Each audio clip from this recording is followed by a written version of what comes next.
le regard de ce pharaon a vaincu l'oubli. Traversant les siècles, ce visage impassible a transmis le message d'une civilisation hantée par l'au-delà. Le sourire mystérieux de Toutankhamon nous laisse rêver aux richesses de l'Égypte antique. Mais ses yeux vides nous parlent de la mort. 1922, le monde pense encore les plaies d'une guerre aussi longue que cruelle. Les archéologues occidentaux reprennent les pistes de leurs explorations. En Égypte, soudain, la faible lueur d'une bougie troue une obscurité faite pour l'éternité. Le silence pesant d'une tombe est rompu.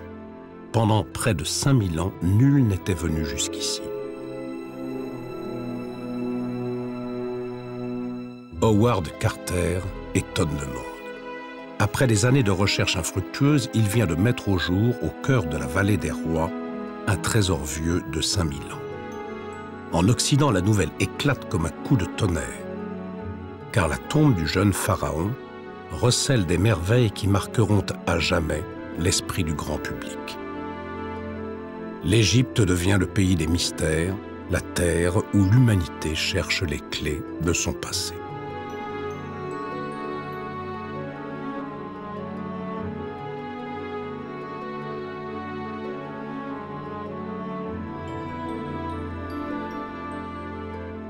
Qui n'a pas rêvé des richesses exhumées en terre égyptienne? Qui n'est pas resté songeur dans l'ombre gigantesque des grandes pyramides? Aujourd'hui, tout semble avoir été découvert en Égypte. Des hordes de touristes l'envahissent au pas de course, fixant sur la pellicule tout ce dont leur mémoire ne peut se souvenir. Mais l'Égypte moderne nous offre cette vision étrange d'un monde décalé, abandonné entre passé et présent, où bien des mystères restent entiers. L'histoire de la civilisation dans cette partie du monde, c'est avant tout l'histoire d'un fleuve gigantesque, le Nil, dont le cours légendaire nous guide pour un fabuleux voyage dans le temps.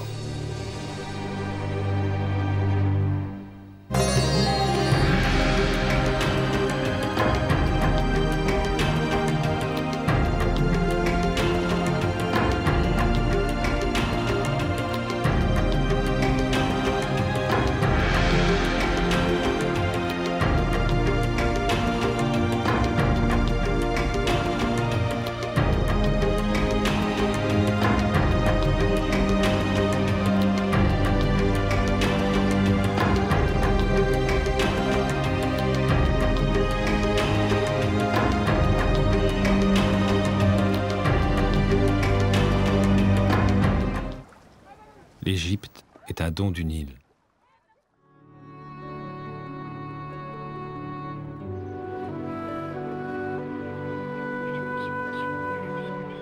Le ruban verdoyant de la vallée du Nil a toujours fasciné. Les explorateurs grecs, tout d'abord, habitués à voir couler les fleuves du nord vers le sud et qui voyaient en lui une force contrariée de la nature. Et quelle force! Son cours serpente sur plus de 6671 km. Rien ne semble pouvoir dompter sa puissance. 4000 ans avant notre ère, la vallée du Nil accueille les premiers groupes humains, des nomades, échappés des terres arides qui se sédentarisent dans des huttes de roseaux. Dès lors, une formidable expansion commence. Pendant plus de 2000 ans, les hommes vont faire surgir un empire des sables du désert.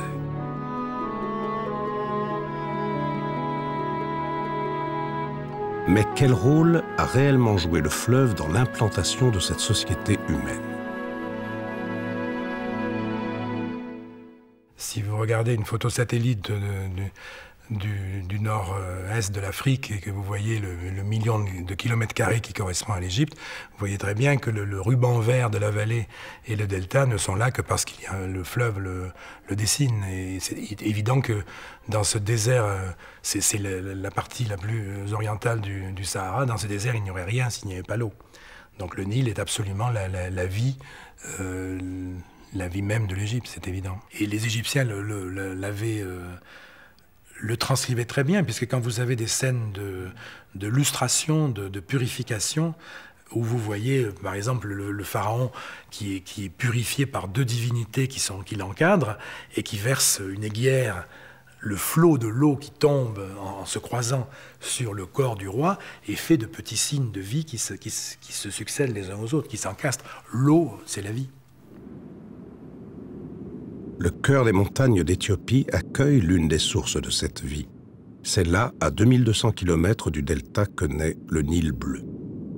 Ses eaux encore limpides s'étalent entre les cimes en un lac immense, presque une mer intérieure de 3500 km².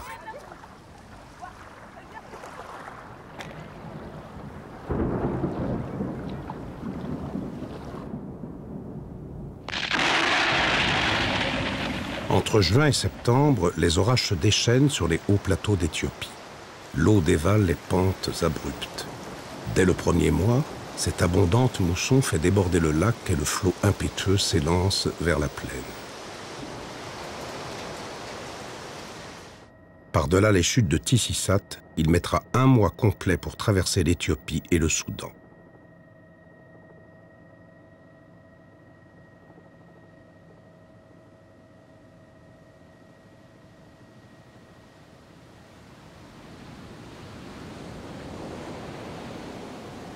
Les eaux claires du lac Tana se transforment alors en une marée impitoyable dont les turpitudes nous révèlent la puissance. Sur des kilomètres, les eaux en furie arrachent à la montagne des pans entiers de limon. Certaines années, ce ne sont pas moins de 50 tonnes d'alluvions qui atteindront l'embouchure du fleuve.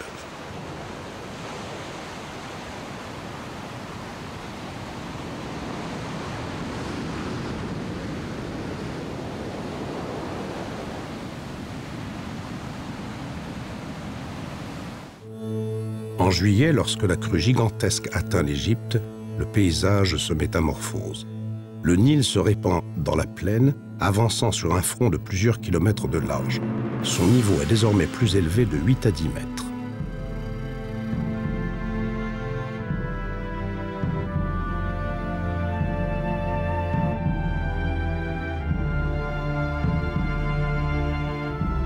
Pendant 4 mois, de juillet à octobre, le Nil envahit les terres arables et transforme les villages en îlots.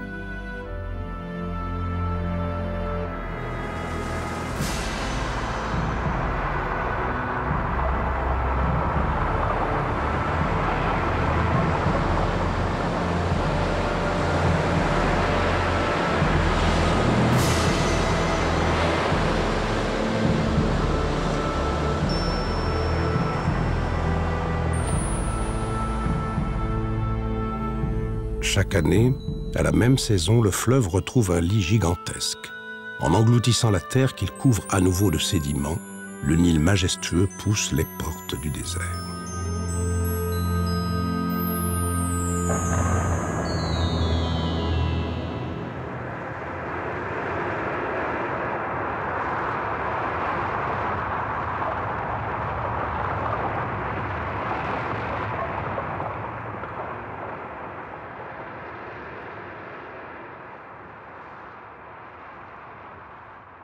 Les Égyptiens de l'Antiquité ont tenté de saisir la périodicité de ces crues. Ils ont essayé de percevoir leurs palpitations en construisant des nilomètres destinés à mesurer la montée des eaux. Peu à peu, le Nil a envahi leur existence. En observant le fleuve, ils ont vite compris qu'ils ne pourraient jamais maîtriser ces débordements. La crue, les semences, les récoltes allaient rythmer leur vie.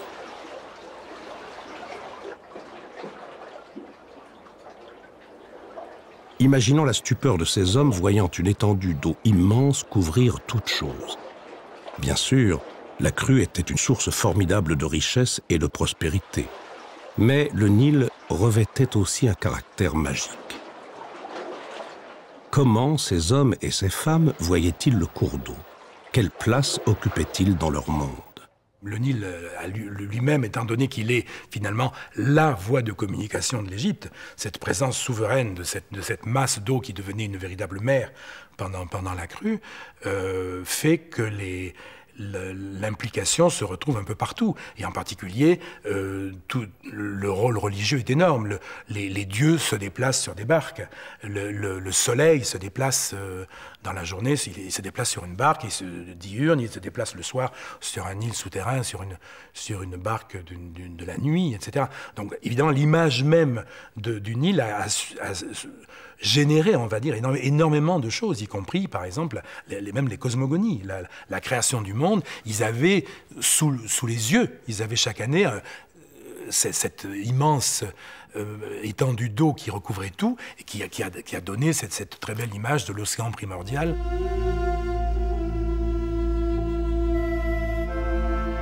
Paradoxe et beauté de la nature, le Nil souverain plonge dans une Égypte écrasée de chaleur.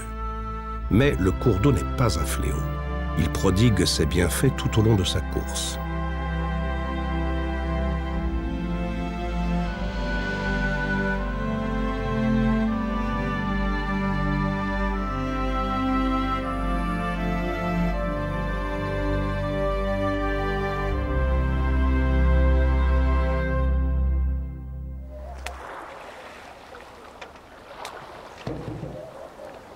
L'Égypte moderne a hérité de ce trésor naturel. Elle en tire encore des moyens de subsistance. Il y a 6000 ans, les bords du Nil voyaient naître un embryon d'agriculture. Le développement des techniques permit à la civilisation de se développer. La production s'intensifia.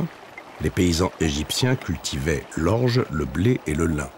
Ils produisaient du vin et de la bière dont ils raffolaient. Ils étaient chevriers et vachers. 3000 ans avant notre ère, la haute et la basse Égypte sont unifiées. Tous les paysans ont désormais une culture commune. Si les grandes villes n'existent pas, l'art de la céramique et la présence de grands centres cérémoniels prouvent l'émergence d'un pouvoir central. Des milliers de petits villages s'éparpillent dans la vallée. À la même époque, le verbe devient mot et le mot est gravé dans la pierre en longues litanies. L'écriture naît avec le culte, puis elle se répand au gré des échanges commerciaux le long du fleuve, route naturelle des hommes et des marchandises.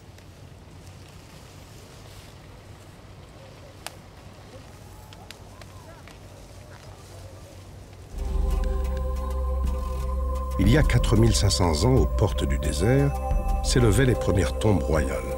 Ce ne sont tout d'abord que d'imposants mastabas de pierre. Le silence des dunes les isole du monde. Les souverains y reposent en paix, entourés de richesses. Ces signes d'opulence terrestre révèlent à eux seuls l'angoisse des vivants. Tout un peuple se met en quête de l'immortalité.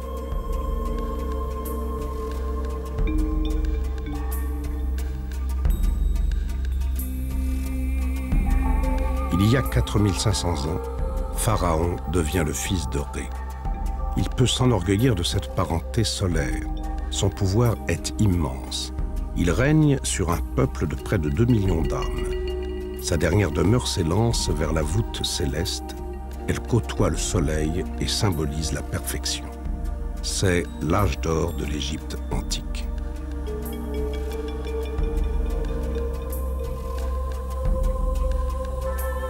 On imagine mal la stupéfaction des premiers explorateurs.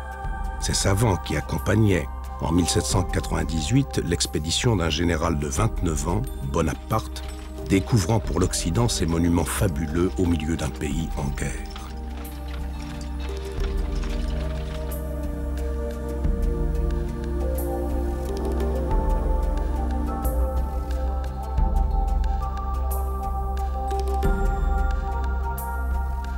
Le soir, sous les tentes, autour des feux, les questions fusaient.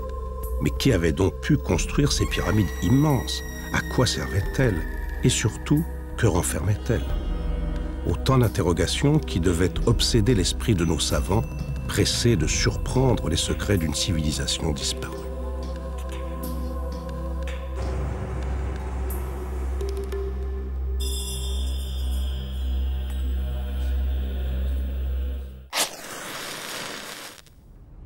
Engoncés dans leurs épais vêtements de laine à boutons dorés, les bottes aux pieds, de petits groupes d'hommes s'enfoncèrent dans la chaleur suffocante du plus grand des monuments.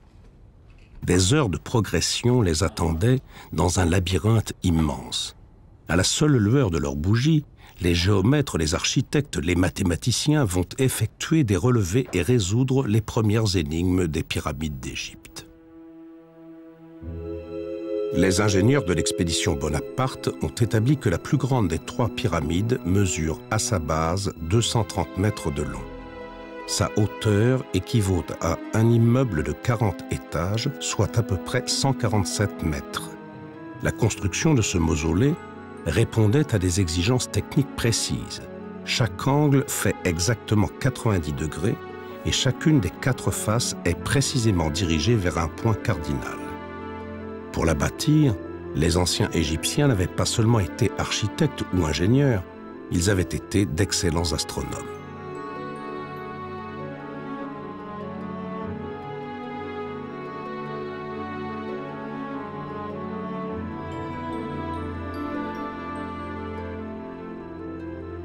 Cette montagne de pierre, composée de 3 millions de blocs de plus de 2,5 tonnes, repose sur un socle de granit taillé. Son centre recèle 2 chambres superposées et la légende veut que la plus grande soit celle du roi.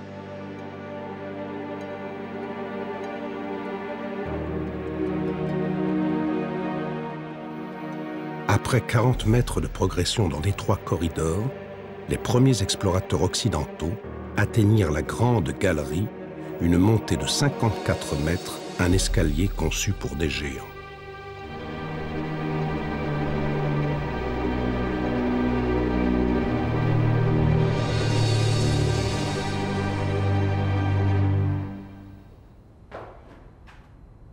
Ici, les blocs de pierre taillés s'ajustent parfaitement, ne laissant place à aucun interstice.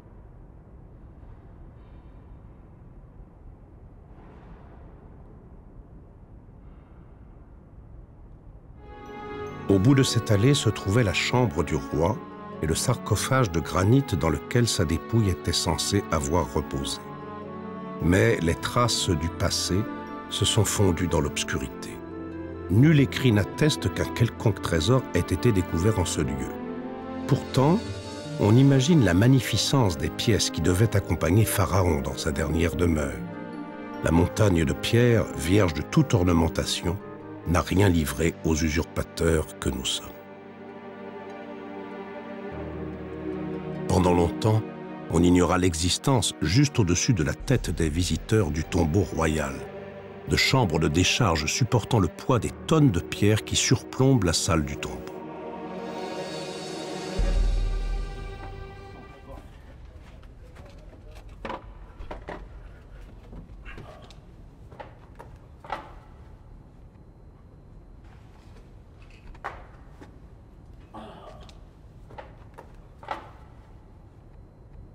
Le mode de construction de cette pièce laisse songeur. Les Égyptiens ont employé des blocs d'un seul tenant. Ils mesurent 9 mètres de long et pèsent plusieurs tonnes.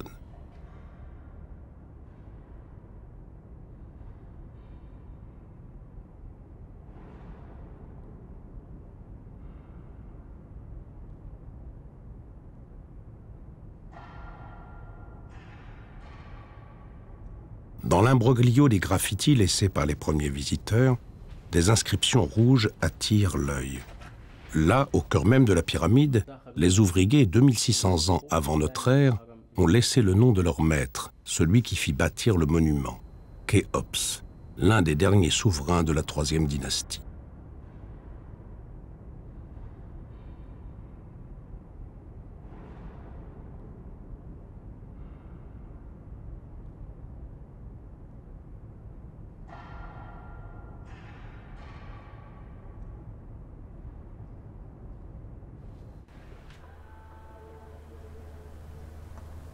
Les pyramides étaient-elles les maisons d'éternité des pharaons? Représentaient-elles l'escalier que le défunt devait emprunter pour rejoindre Ré, le dieu du soleil? Il y a 4600 ans, s'élevèrent en Égypte des pyramides immenses. Comment expliquer leur construction et qui étaient les hommes et les femmes qui réalisèrent cet exploit insensé? Cette image de la pyramide comme peut-être la perfection de ce qui a été peut-être justement l'âge d'or de la civilisation égyptienne en tous les cas sur l'aspect pharaonique, parce qu'à ce moment-là, le pharaon est vraiment un dieu. Le pharaon est quelqu'un d'essence divine pour qui on a évidemment depuis longtemps perdu l'image d'un peuple d'esclaves sous le fouet qui construit la pyramide, comme on peut le voir dans certains films, y compris dans des films où d'ailleurs on vous montre des roues très belles alors que la roue n'arrive que pas mal de siècles après.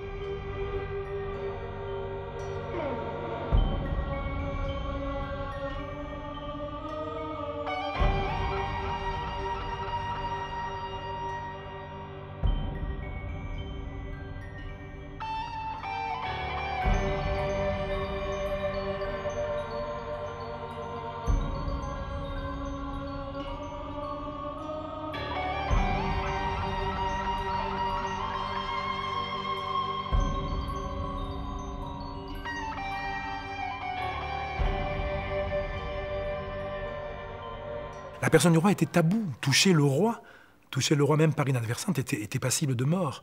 Donc c'est le moment probablement où le pharaon est le plus pharaon de toutes des 3000 et quelques années, même certainement, des 3000 et quelques années de la civilisation égyptienne.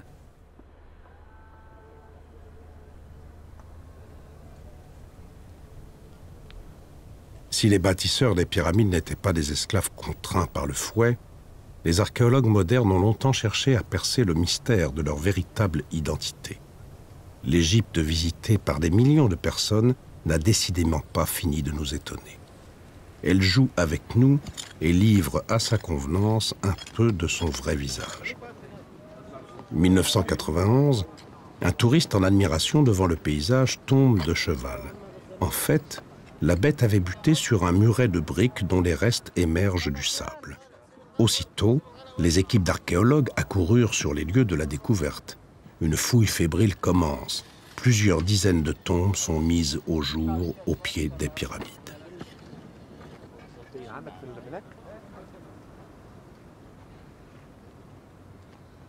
Dirigés par Zahi Hawass, conservateur du site, ces travaux devaient modifier radicalement la conception de l'Égypte antique. Au milieu d'innombrables ossements gisaient des objets de la vie quotidienne.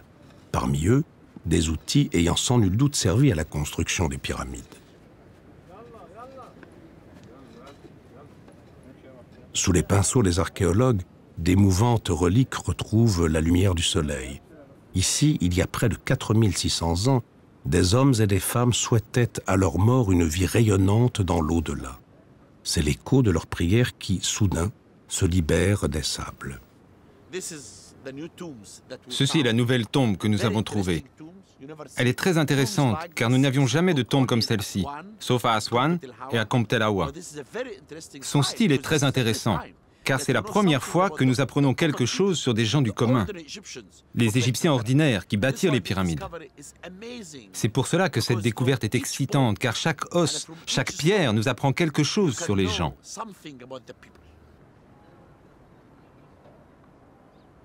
Tous les jours, la fouille amène son lot de surprises.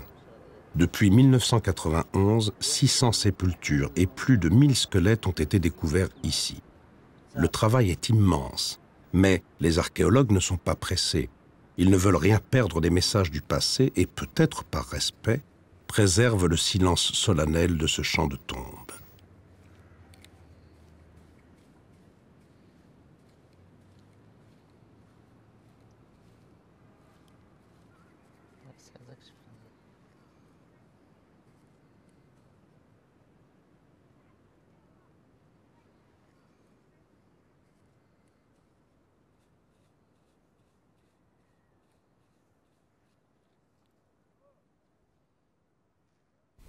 Très vite, la fouille s'avère être miraculeuse car dans la pénombre de la nécropole, les ouvriers retrouvent les tombes des administrateurs, des grands fonctionnaires ou de simples travailleurs, ceux-là même qui construisirent la pyramide de Khéops.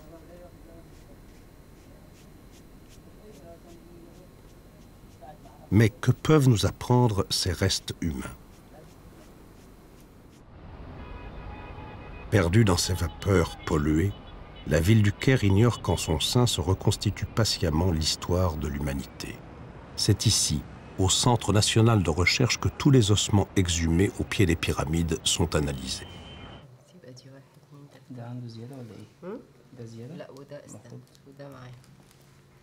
Pour le professeur Eldin, tous ces ossements sont autant de preuves tangibles que les bâtisseurs des pyramides n'étaient pas des esclaves. Chaque crâne, chaque os lui permettent de reconstituer une existence. 4600 ans après le décès, les autopsies minutieuses retrouvent sur ces squelettes les traces d'opérations chirurgicales.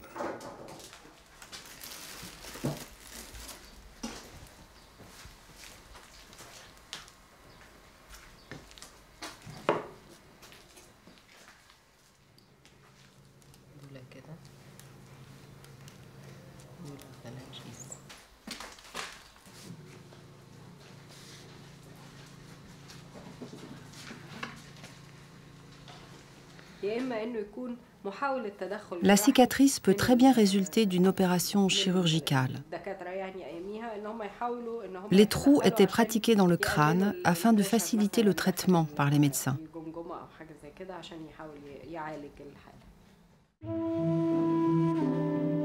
L'enquête traverse le temps. Des cellules cancéreuses cancrénaient ce crâne. Le chirurgien antique ne trouva d'autre solution que de les ôter.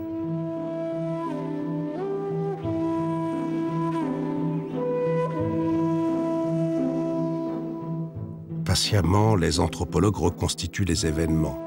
Cet os du bras fut cassé en plusieurs endroits. Il porte encore aujourd'hui les stigmates d'un long travail de reconnexion. Le malade a dû non seulement porter une attelle, mais il a également subi une greffe destinée à ressouder les os brisés. L'utilisation des rayons X leur confirme ce qu'ils supposaient. Cet homme, il y a 5000 ans, a subi avec succès une opération chirurgicale longue et compliquée. On imagine cet ouvrier blessé par la chute d'un bloc, conduit vers les médecins pour y être soigné.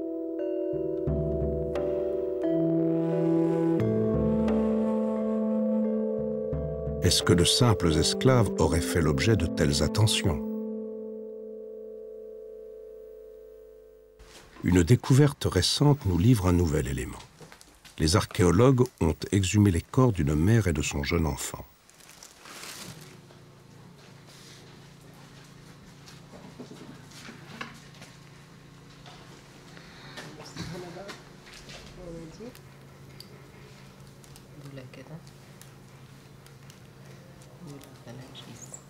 Au pied des pyramides, des artisans, des tailleurs de pierre, des maçons vivaient et mouraient à côté de leur œuvre.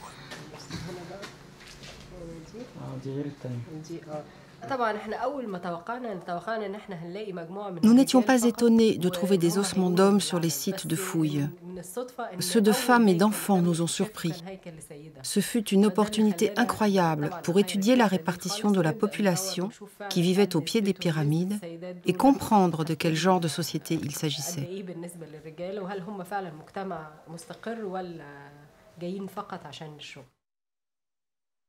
Pendant plusieurs siècles, les historiens ont soutenu la théorie de l'esclavage pour expliquer les constructions monumentales de l'Égypte antique. Ils se sont trompés. Non seulement les ouvriers n'étaient pas des esclaves, mais tout un village s'étendait au pied des montagnes de pierre. Des familles entières, avec femmes et enfants, vivaient entre les dunes. Le village des ouvriers comptait des femmes et des enfants. Si les pyramides avaient été construites par des esclaves, nous n'aurions trouvé que des hommes sur le site de fouilles. Mais là, nous avons découvert que ces hommes vivaient en famille, qu'ils étaient libres. Ils n'étaient donc pas des esclaves, mais des ouvriers ordinaires issus du peuple égyptien.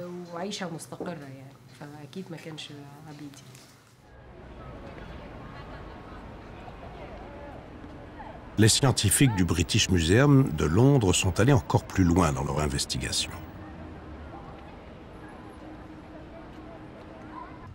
En reconstituant et en traduisant les textes de l'époque, ils ont réussi à retracer une partie du quotidien de ces hommes et de ces femmes.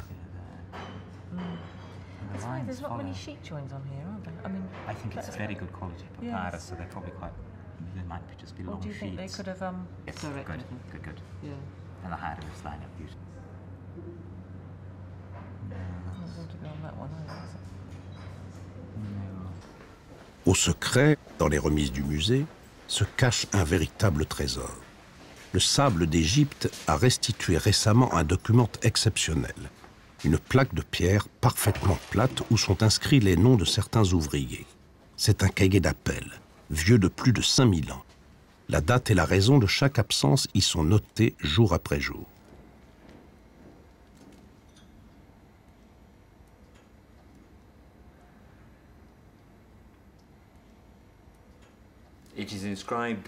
Cette pierre est marquée des deux côtés.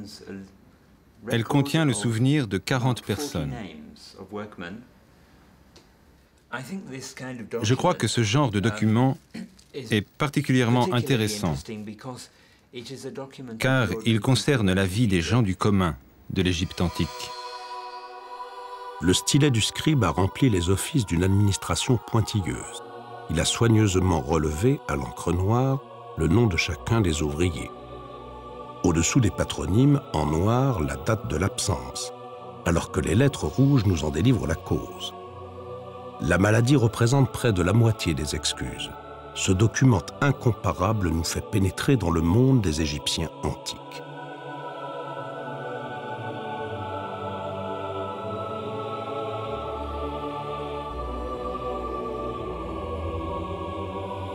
« 2500 ans avant notre ère, le jeune ouvrier prénommé Séba a manqué plus de 7 jours de travail. Quelle raison a-t-il donc invoqué pour quitter l'immense chantier? Dans le cas du travailleur prénommé Séba, dont le nom est inscrit là, au début de la ligne, il a été absent pendant 7 jours à cause d'une piqûre de scorpion. C'est un accident qui arrivait souvent dans les maisons du village. En effet, le village où les ouvriers vivaient était infesté de scorpions. Dans le cas du travailleur nommé Konsu, son nom est marqué là, il a été absent une première fois pour 1 jour parce qu'il a été malade. Puis, son cas est très intéressant car plus tard, il s'est rendu à une fête. Cela devait être une fête familiale ou personnelle, comme un anniversaire par exemple. Les ouvriers des pyramides invoquaient bien d'autres raisons. Passer a quitté le village des travailleurs car il a appris que son jeune fils était malade.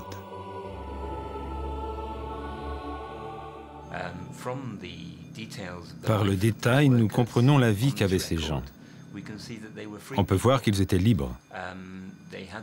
Leur existence était assez plaisante à cette époque. Et ils possédaient des biens propres. C'était une société hiérarchisée. Le fait est certain. Les gens occupaient une certaine place, mais ils étaient beaucoup plus libres et plus égaux que d'autres dans certaines sociétés de l'époque.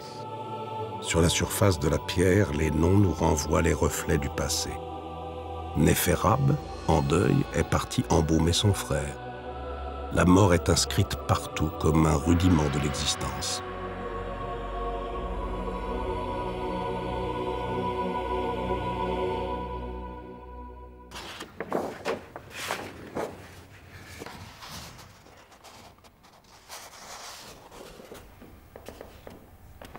On arrive à ce paradoxe dans l'Égypte ancienne que ce qui paraît être leur obsession de la mort et qui en fait est celle de continuer la vie de l'autre côté, aboutit à cette chose donc paradoxale qui est que rien mieux que les tombes, le décor des tombes ou le mobilier des tombes ne parle mieux de la vie quotidienne. Le but n'est pas de la raconter, mais il est de mettre à la disposition des gens qui sont enterrés dans la tombe, de mettre précisément tout ce qui peut recréer, par la vertu créatrice de l'image ou de l'écrit, la vie qu'ils ont connue et qu'ils souhaitent continuer à connaître dans l'autre monde. Les tombes finement ornées des fonctionnaires de Pharaon nous parlent d'une Égypte qui n'existe plus. Le papyrus et le lotus y côtoient des animaux sacrés aujourd'hui disparus.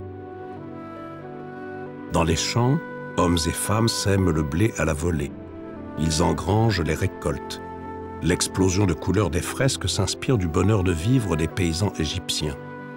Au centre de cette harmonie, le Nil rythme l'existence naturelle et les vendangeurs semblent déjà se réjouir de la qualité du raisin.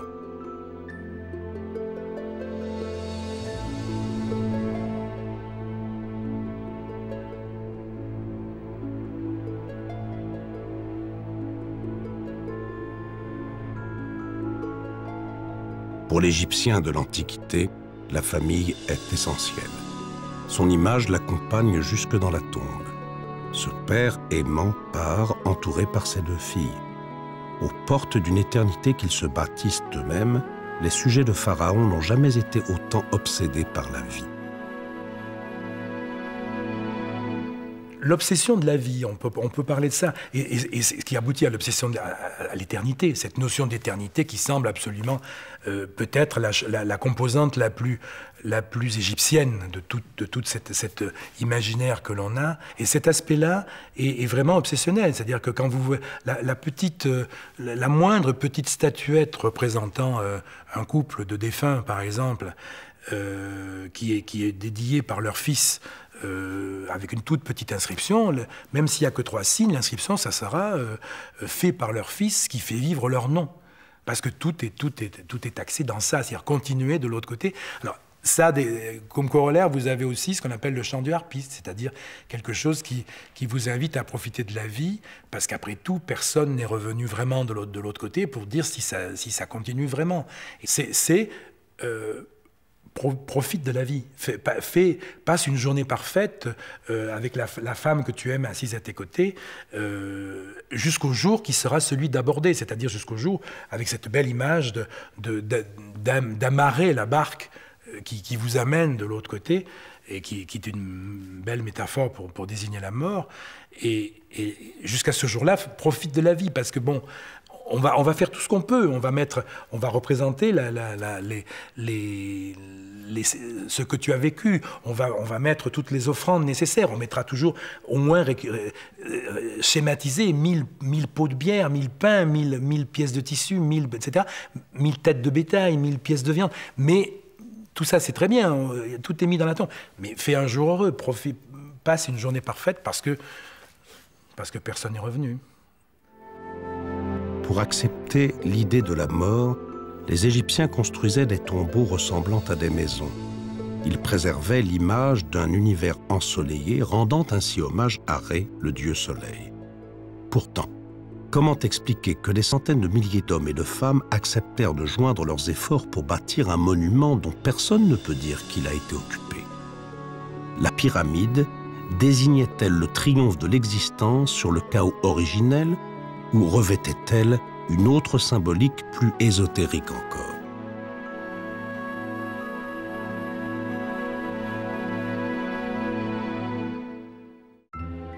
« 2500 ans avant Jésus-Christ, dans ce qui sera l'Europe, les populations de chasseurs vivent dans des huttes de bois au confort déplorable.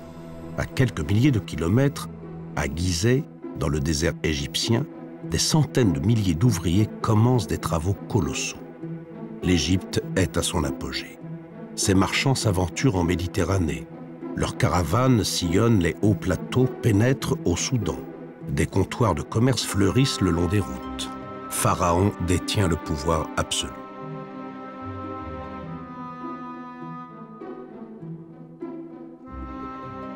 La pyramide est-elle le symbole de cette puissance sans égale?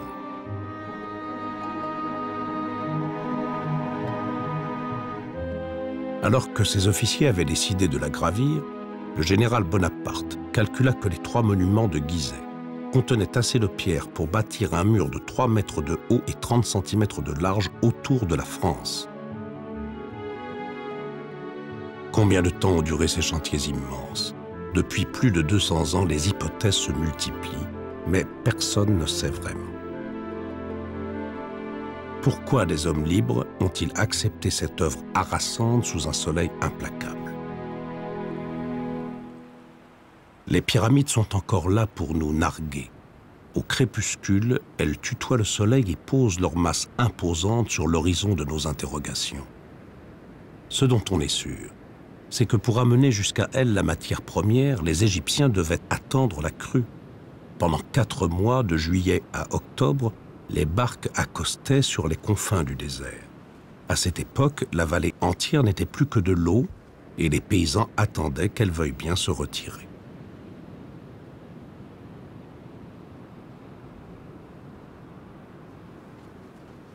Pendant cette longue période d'inactivité, les fonctionnaires de Pharaon disposaient d'une main-d'œuvre innombrable. En fouillant dans les tombes, non loin des pyramides elles-mêmes, Zahi Hawass a compris comment étaient recrutés les bâtisseurs des pyramides.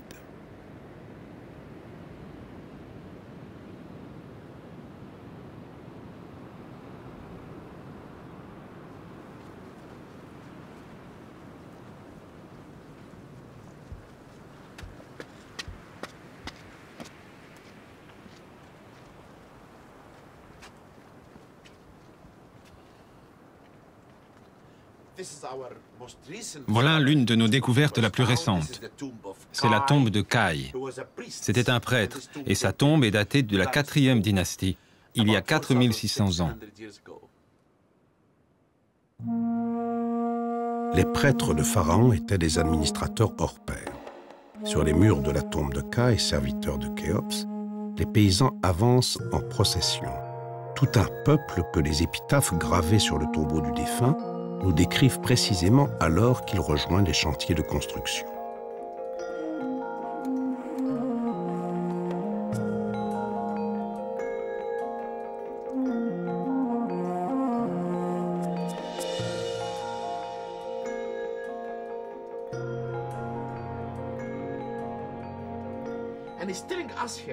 Son épitaphe dit qu'il payait les ouvriers, qu'il leur payait de la bière et du pain pour qu'ils viennent ici. Et il nous dit qu'ils étaient très contents. Ils étaient satisfaits de ce paiement. On voit qu'il dit qu'ils étaient satisfaits. Les ouvriers avouent, en invoquant le nom de Dieu, combien ils sont heureux.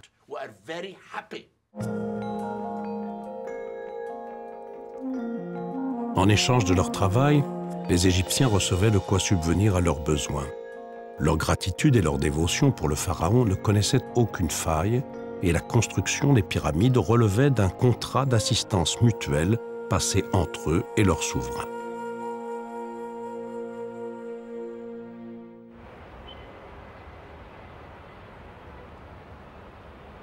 La Gizeh moderne vient désormais mourir au pied des 3 pyramides. Le peuple s'est installé devant ce qui n'est plus que des tombes.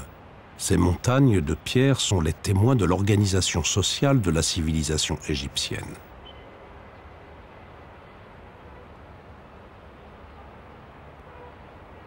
Peut-on croire que la construction de ces monuments gigantesques n'ait été qu'un moyen d'occuper le peuple d'Égypte pendant 4 mois? En fait, l'édification des pyramides revêt un autre symbole, beaucoup plus fort.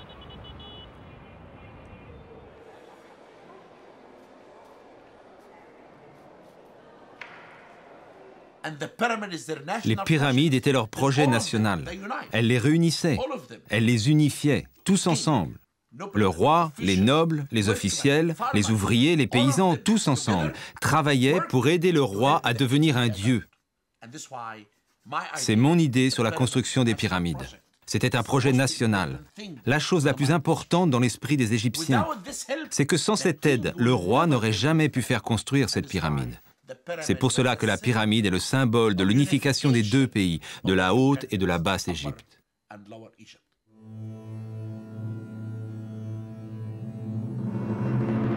Voilà donc une partie du voile levé.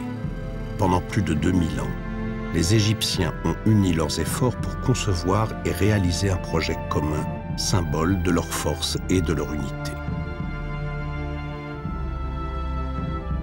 Des mastabas de pierre à l'ensemble de Gizeh, ce sont près d'une centaine de pyramides qui ont été édifiées en terre égyptienne. Ce sont les premiers monuments de pierre de l'histoire de l'humanité. Les Égyptiens bâtissaient ainsi un symbole de la puissance de leur nation au milieu de leur propre paysage. Dans ce paysage, la pyramide, résidence d'éternité du souverain, est dressée comme une goutte de lumière tombant vers les cieux. Dans l'histoire de la civilisation égyptienne, le Nil a décidé de tout. Son courant nous raconte bien plus qu'une épopée. Il est la frontière entre la vie et la mort, le chemin qu'empruntent le soleil et les étoiles. Il est plus qu'un fleuve, un dieu, dont les volontés s'inscrivent dans la pierre. Le Nil indomptable est inséparable de l'Égypte antique.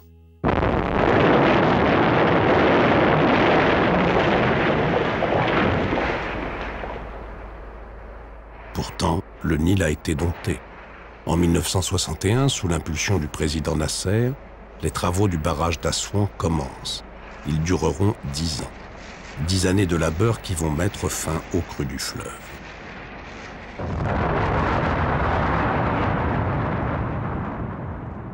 Le Nil n'est plus un dieu, il redevient un cours d'eau domestiqué et tranquille.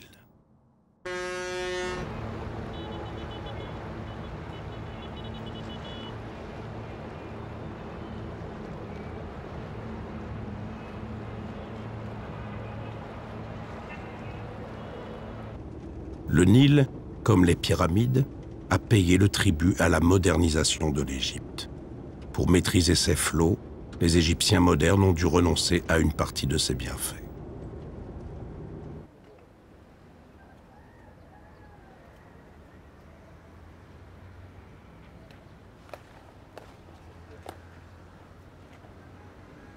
Désormais, la terre de la vallée n'est plus fertilisée par les sédiments arrachés aux montagnes d'Éthiopie.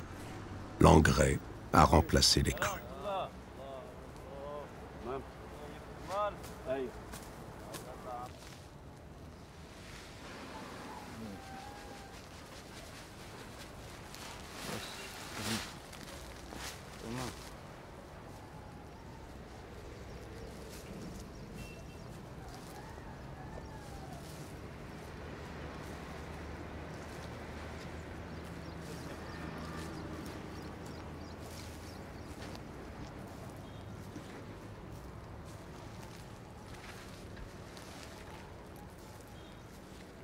Qu'est-il advenu de l'héritage légué par les Égyptiens de l'Antiquité? Et que représentent aujourd'hui les pyramides? J'ai souvent eu le sentiment qu'actuellement, l'Égypte était parfois un peu coupée de son passé, qui n'était en fait qu'une fabuleuse ressource comme une autre. C'est-à-dire que les monuments, évidemment, attirent les gens et font du tourisme une des premières ressources de l'Égypte. Et ça, c'est quelque chose que, par exemple, Champollion, pionnier en tout, avait déjà très bien vu, parce que quand il quitte l'Égypte à la fin de son unique voyage en 1829, il laisse à Mohamed Ali une note sur la protection des monuments égyptiens. Il donne une liste des monuments qu'il faut sauver, etc. Et alors que le mot même n'existe pas encore, il voit très bien ce que sera le tourisme avec son aspect économique, c'est-à-dire venir dépenser ses devises. Et il le dit textuellement, il dit ça attirera des gens lettrés, etc., qui viendront enrichir leur pays de leurs dépenses. Cette masse de pierre, c'est probablement le symbole le plus évident, l'image la plus évidente que l'on a quand on prononce le nom de l'Égypte ancienne, avec quelques obélisques, sphinx, ou quelques mots comme ça, qui font à la fois fantasmer et rêver. L'Égypte antique a laissé la place à un pays cosmopolite, turc puis arabe, terre d'explorateurs. L'Égypte n'a pas fini de profiter de son héritage, car les sables du désert cachent encore bien des vestiges.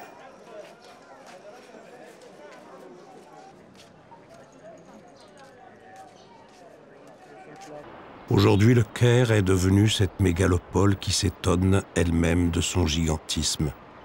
La ville s'étale désormais le long d'un fleuve sans surprise. Les Égyptiens modernes sont aussi des bâtisseurs.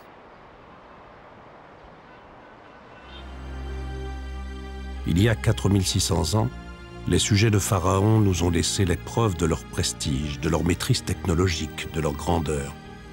Alliés du Nil, la civilisation égyptienne, en unissant des hommes et des femmes dans une communauté, a réalisé des constructions de géants.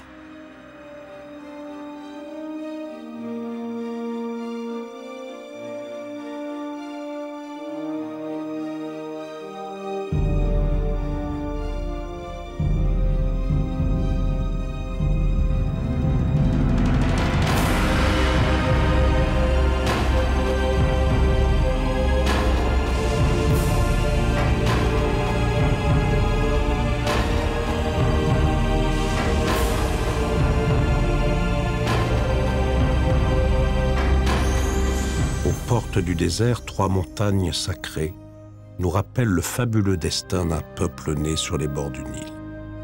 Les pyramides demeurent le symbole, à travers les siècles, de notre peur de la mort.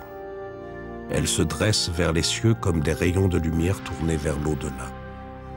En les regardant dominer l'univers, le promeneur sait qu'elles garderont toujours un secret, celui de la vie éternelle.